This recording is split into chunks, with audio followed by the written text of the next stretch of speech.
Welcome to Samba Samba. Enjoy the video. You start by making sure Cash App is updated because new features appear in recent releases. Once done, open Settings and enable Bitcoin access.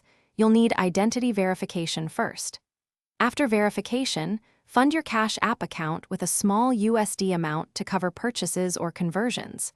Then navigate to the Bitcoin tab and choose the Lightning option if visible. This begins the on-device wallet flow. Make sure push notifications are enabled so you see confirmations and errors immediately. You'll now create or fulfill a Lightning invoice. Open Bitcoin then Lightning and choose Receive to generate an invoice or choose Send to pay one. If receiving, copy the invoice or show the QR code to the payer. If paying, scan the QR or paste the invoice string into the field, then enter the amount in sats or dollars and review the fee estimate. Lightning fees are usually low, but check anyway. Tap Confirm, authorize with your passcode or biometrics, and wait for the instant settlement notification.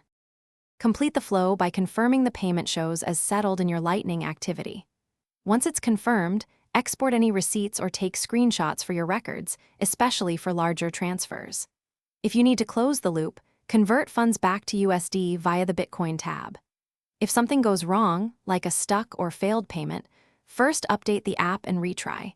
If issues persist, collect the transaction ID and error message, then contact Cash App support so they can look up the logs and help resolve it. Thanks for watching. Consider subscribing if we helped you.